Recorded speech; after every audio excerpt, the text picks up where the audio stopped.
Welcome, everyone. I am Shaina, and I am today's event moderator. Thank you for joining today's session. Show your value, crafting a successful elevator pitch. Please welcome our amazing speaker, Varsha Agarwal. Varsha is VMware's Director of Digital and SaaS Transformation. She is a renowned thought leader and solution strategist with over 20 years of diverse experience. Starting as a primary school teacher, she's become a prominent figure in the IT industry.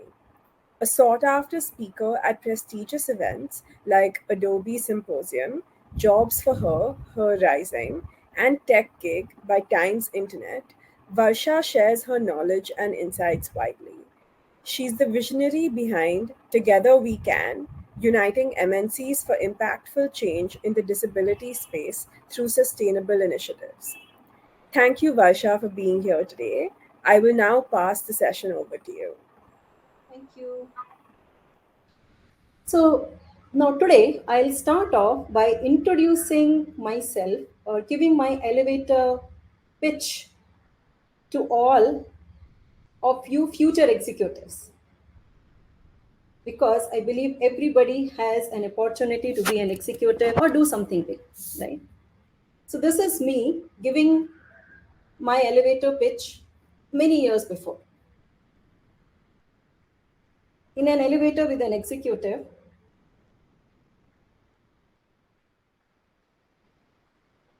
I'll be checking my phone. I'll be very scared even to make the eye contact. And I'll just say hello if the person himself or herself is interacting with me. Second take. This is me in an elevator with an executive, and I will wait for him or her to initiate the conversation. Hi, hello, how are you? Yeah, I'm good. How are you doing? Good. My name is Varsha. Hey, what do you do, Varsha? I am in CPQ team. I am developing certain applications which are on TKG platform, and these are for product configuration. We have a lot of services which the people might be using. Yeah, this is how I am few years before. Now this is the third take, which is me now. Hello, Alex. How are you? Glad to see that you are visiting India. How is your trip going on so far? Good, great. Uh, your session, by the way, on the cloud computing, I thoroughly enjoyed the session. There was a lot of key takeaways from that. Great. So, what do you do, Varsha? Alex, I know we are making the VMware SaaS transformation and subscription journey a lot more easier by developing an application which is allowing the configurations team to do the product configuration real time, and everything is via self service. Do you know that we have launched 30 SKUs in past 6 months all in real time? And with that, we were able to save 5,000 hours of manual work and 100K quarter over quarter. How about this? What is the difference which you see in these three takes? You can post your responses on chat. I would like to know from you, what do you think has worked well and what has not in this? This one. There was no eye contact. There was no confidence. I spoke about something which the other person might not have any context on. Because what we need to understand is everybody's level in the company is different. I am developing an application which I am aware, my team might be aware, my manager is aware. But when I am talking to the leadership, when I am talking to the executive, what they understand the strategy. They understand, are you saving the money for the company? Are you saving? Are you increasing the productivity? What is the accomplishment, as some of you are saying rightly? They understand the accomplishment, the strategy, how your work is impacting the strategy of the company, the goals of the company. And that is what we need to talk about, and that is what which has worked well in the third elevator pitch. because they were immediately able to relate what I'm trying to say. Even in order for me to do an elevator pitch, what all we need to do? First of all, we need to show up. Let me ask you, do you show up? Let me elaborate some questions. What do I mean by showing up? Do you initiate a conversation with the leadership? Like, I did not initiate the conversation. Initially, in my first two pitches, I waited for them. I was with my phone. I waited for them to ask, right? Do you initiate a conversation with executives? Please post your responses on chat. Do you do any of these? Earlier, I used to hesitate to even ask to raise my hand and ask a question in a broader setting, even in a business meeting, also thinking that whatever I will say, whenever I will open my mouth, it will be wrong. And this is something which I have seen a lot in a professional gathering. I have seen most of us sit in the back benches. The front rows are always empty. People have to ask, can you please shift to the front row? We even hesitate to sit in the front row. And do we hesitate to sit next to a leader? So, what all you guys don't do? Do you sit in the front row? Do you hesitate to sit next to a leader? Again, please post your responses on chat or anything else which you think that you're stopping yourself because of low confidence, or because you think that no, I should just be at the back. I hesitate and I think tend to answer as in the second pitch example. Yes, occupy front row in the meetings. Very nice, Hari Krishna.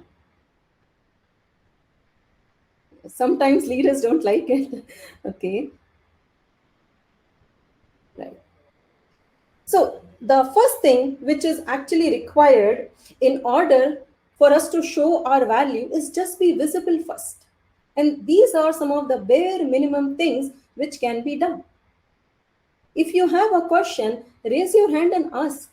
If you have an answer, answer it. Worst case, what might happen? Front row if not yet occupied. Very nice. Good.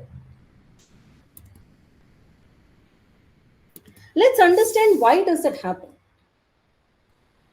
Earlier, at least I used to think I am the only one who is so shy, who doesn't initiate a conversation, who can't even talk to a leader, forget about an executive. Sometimes even hesitate to talk to the manager. Only when the manager will come and ask, then only I'll open my mouth.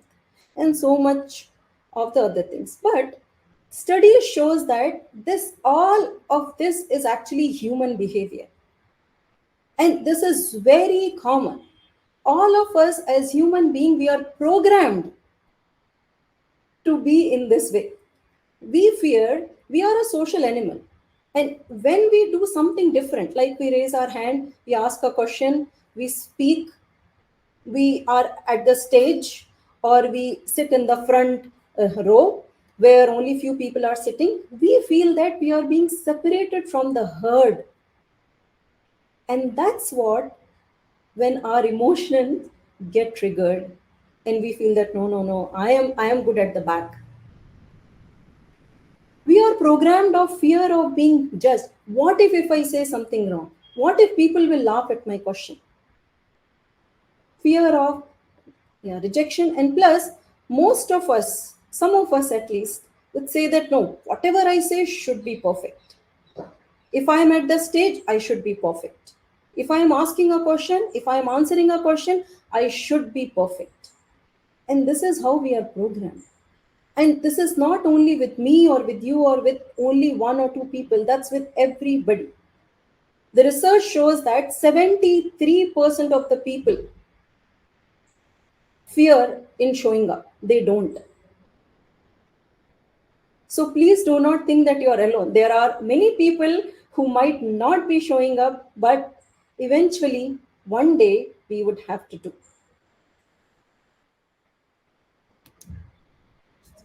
Right? While in saying, I am that person and I am finding it very nerve cracking trying to break out of that. It does happen.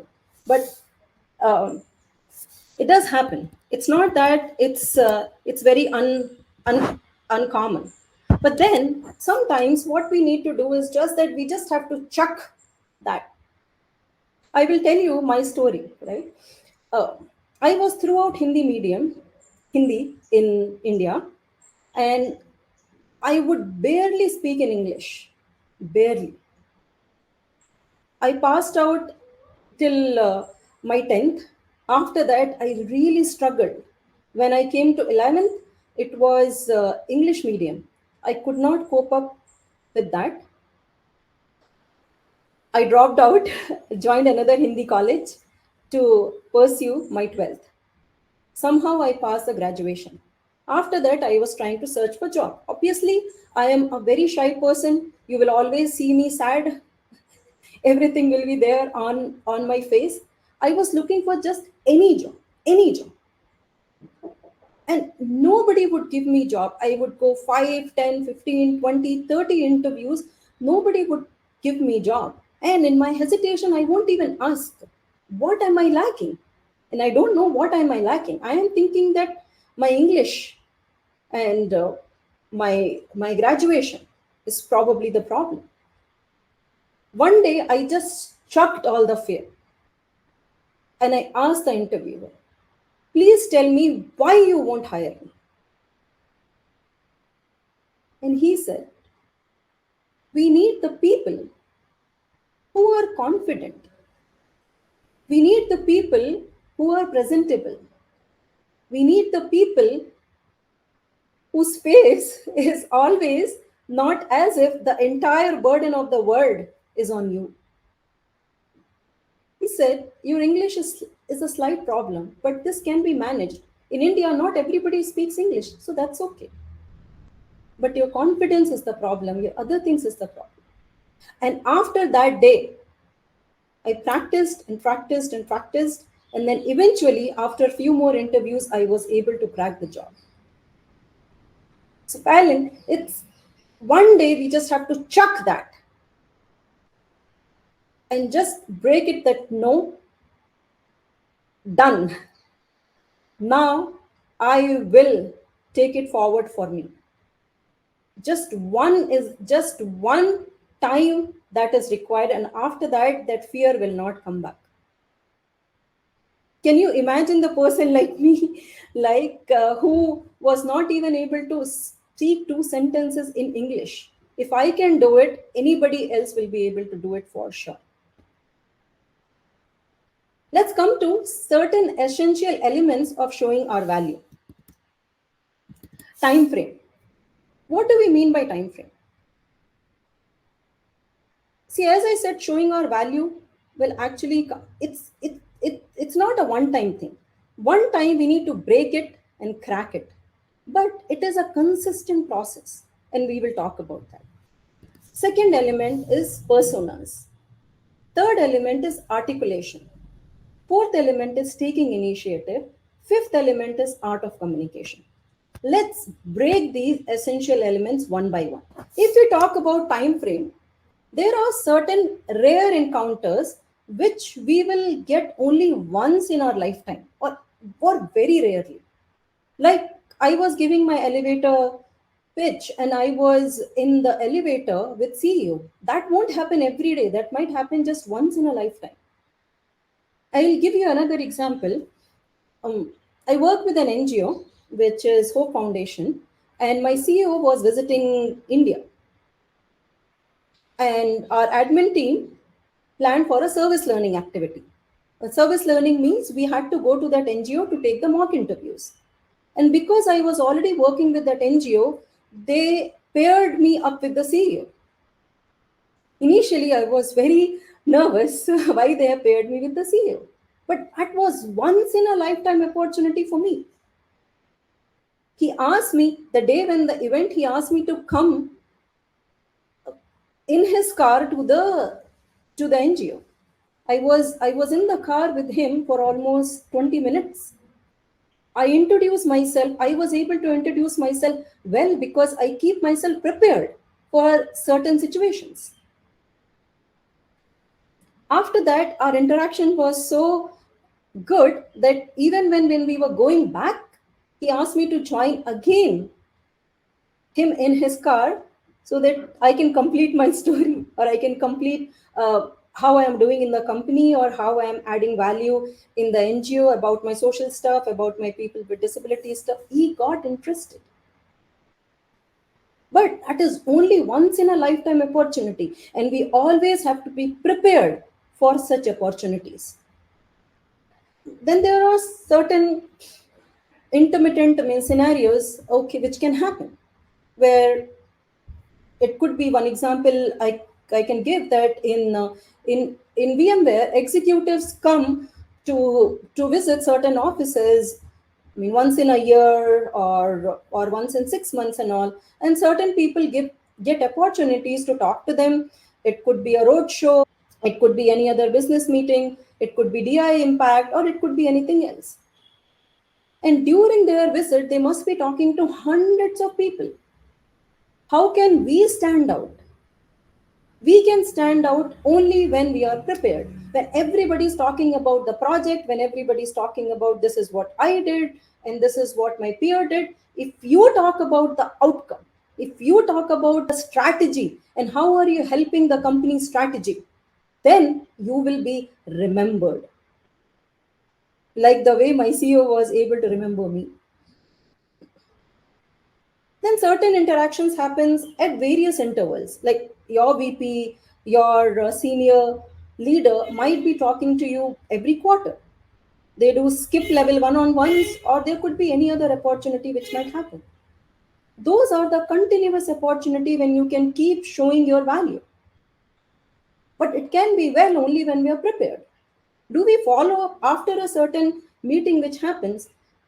Do we follow up? Do we keep the communication on by saying, hey, we had the discussion the other day over the call, and these are the three things what we have discussed. Here is my and my team progress on these things. Do you have any input for me on that?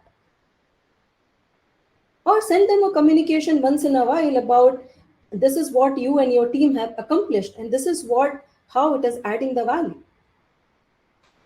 See, one of the thing is in showing our value is to be consistent. Unless and until we are consistent, people won't remember us. The fourth type of might happen frequently, which is, I mean, with your team, with your manager every time. And this is when we have an opportunity every day to showcase what we have to offer. And again, it can happen only when we are prepared on how to communicate our value, not via the projects, not via what am I doing, but how I and my team is adding the value to the company or adding the value to any such thing. One of the other thing is to note very importantly is it should not always be me, me, me. It should be about the team also. If you are in one-on-one situation, we should be talking about me. But if you are providing an update, it should be about the team also. Nobody likes to talk, nobody likes to hear only just me, me, me. It should be together. The second element is personas. There are various people we meet in our professional journey, in our personal journey, and every person, human being, is different. And we separate them out as different personas. They could be executive, they could be BU leadership, they could be peer BU, peer managers, peer team members, your team members, new joiner, other company HR, and so on. Do you think that we can give the same intro to all of these personas? No, right?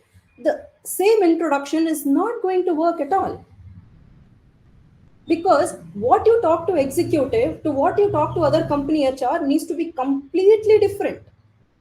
Executives understand the strategy, they understand company goal. Your BU leadership understand what your BU needs to achieve. Your peer BU needs to understand how these two BUs are interacting. So when you are talking, say for example, me in CPQ, when I am talking to a data engineering BU, I need to talk how we two interact with each other so that they are able to relate to what I am saying. So every introduction has to be customized.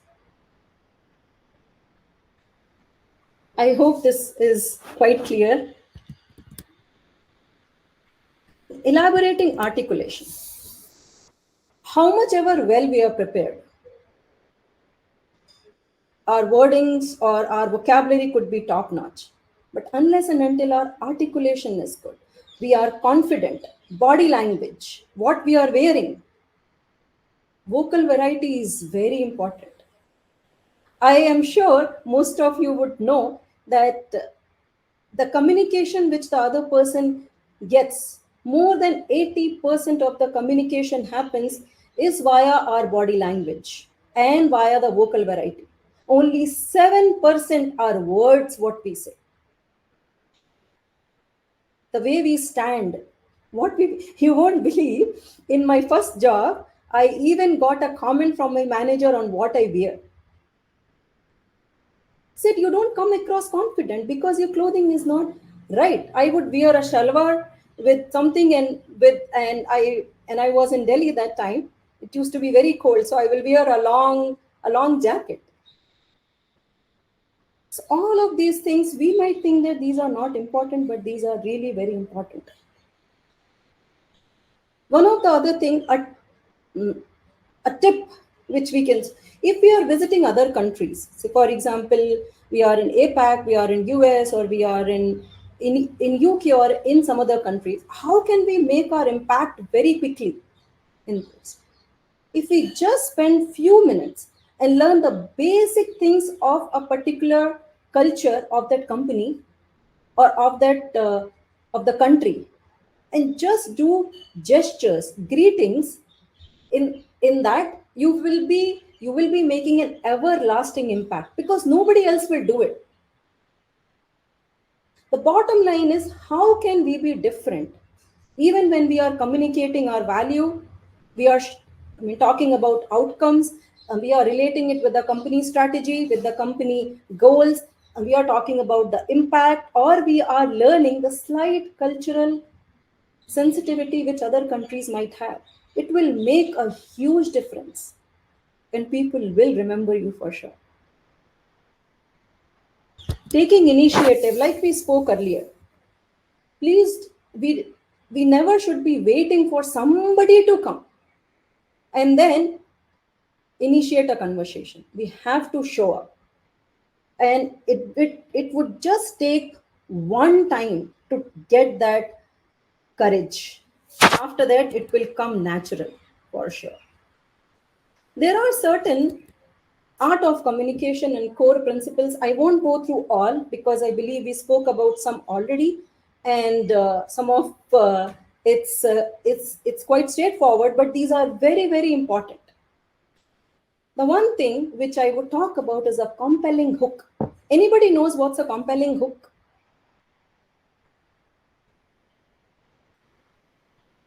It's about how do you start a conversation. If we just say, hey, my name is Varsha Agarwal, I work in this company, blah, blah, blah, everybody would do like that. But if I would start with a simple personal story, example, I am very much interested in working with people with disability. I can start off with a story. I can start off by saying a few years before I met with this person, he was on wheelchair. He was struggling to go to the mall, inside the mall, but there were no ramps and there were no wheelchairs which were provided. There were no security guard which was able to help. And I was taken aback that how privileged I am. Even though I helped that person at that particular point of time, but I thought there will be thousands of people who are struggling like that. And since then, my motive is to make sure that every mall has a ramp. I can start off by that, then just saying, hey, I am working on accessibility initiative. What is more impactful? That's called compelling hook. There could be many such examples of compelling hook. If you start off, it could be starting off by a story, it could be start off by asking a question, it could be start off by providing a stat or anything like that, with evidence, with data. And authenticity, being authentic is really, really important. If you talk about the data, if you talk about your personal story, you will come across a very authentic person, and that will make an impact, and that's when people will remember you. It will separate you out from the herd.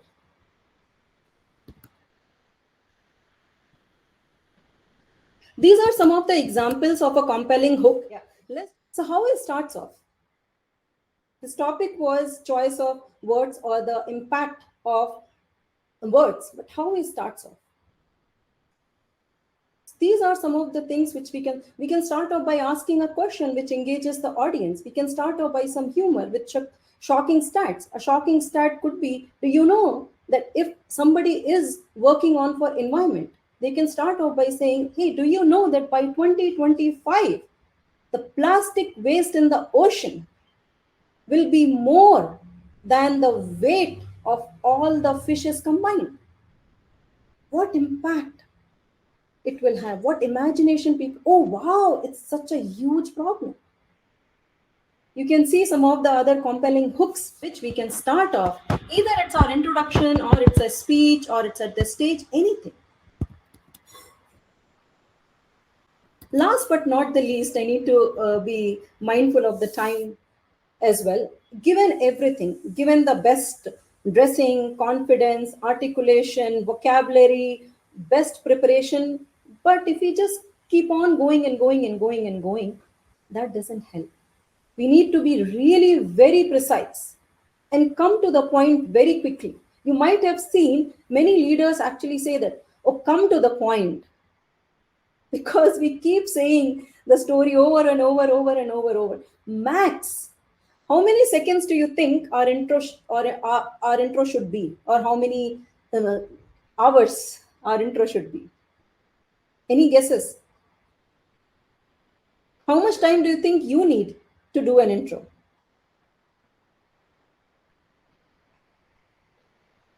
30 seconds, 1 minute. Okay, 1 minute, 30 seconds.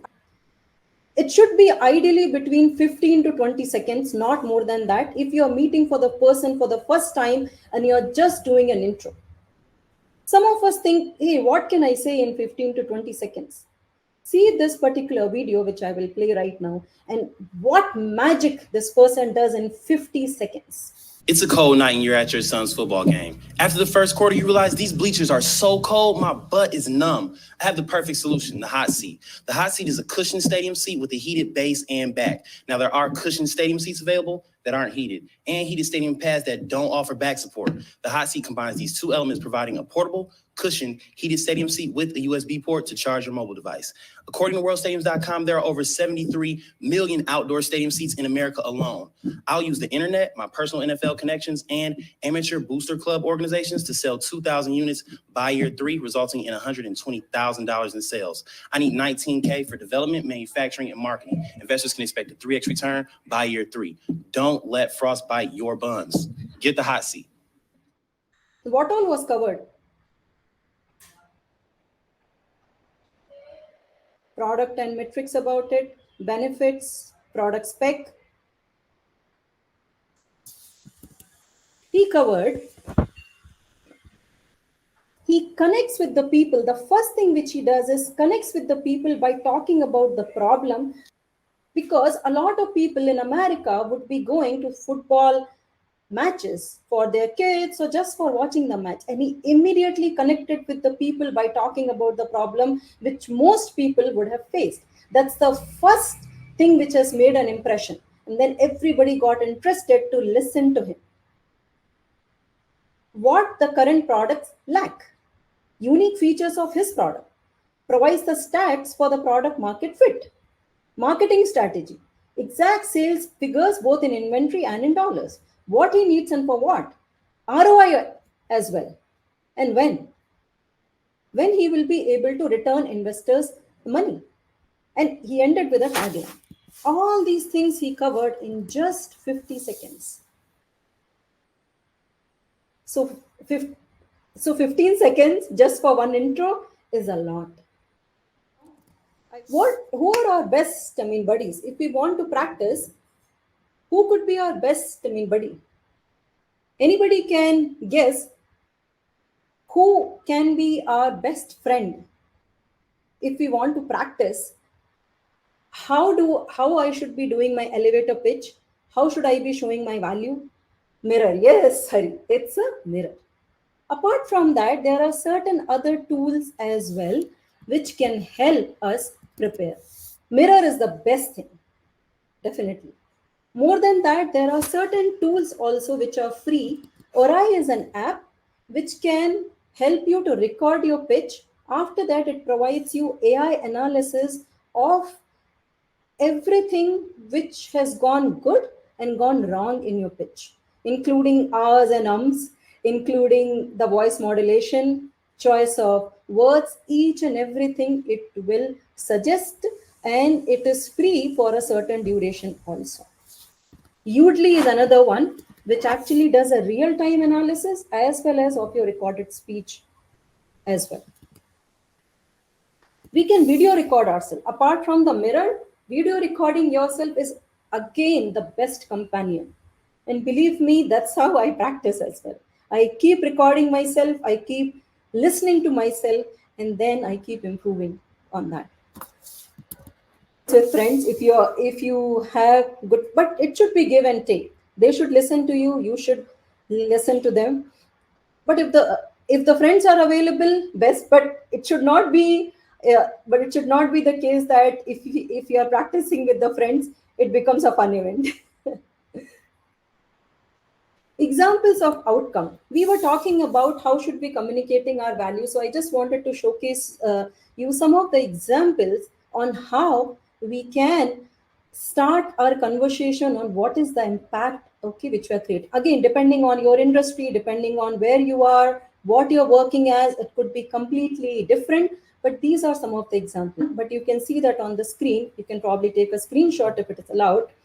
X improvement, X percentage improvement in the productivity of field sales. 100K dollar year on year saving by strategic negotiation of contract terms. A lot of such examples which can happen. And we already spoke about, if we start talking about outcomes, if we start talking about numbers, stats, percentage, the improvements, the optimizations which has happened, people will remember us for sure. Some of the elevator pitch frameworks, okay, which we can apply. If say we struggle, how do we start? How do we end? So the basic framework can be I help X to achieve Y by doing Z. X is audience or prospects or customer. Y is your value. Z is how. Can anybody post an example of applying this particular framework in your introduction? Very quickly. Like I put an example. I help operations team to achieve real-time and self-service product configuration by developing an application which is always available.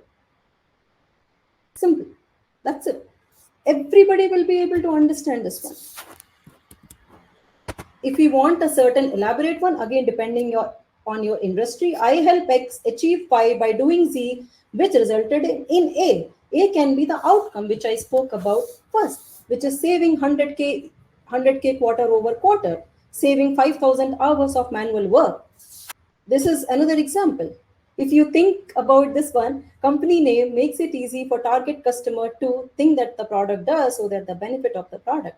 You can apply that in the certain industry. Example could be Prime, Netflix, HBO, and some other platforms.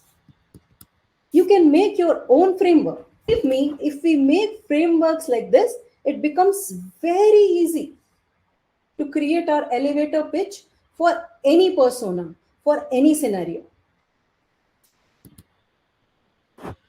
What can we do immediately? We can identify the outcomes of our work. We can do a LinkedIn intro, do an elevator pitch for connecting with the people on LinkedIn, and few other things.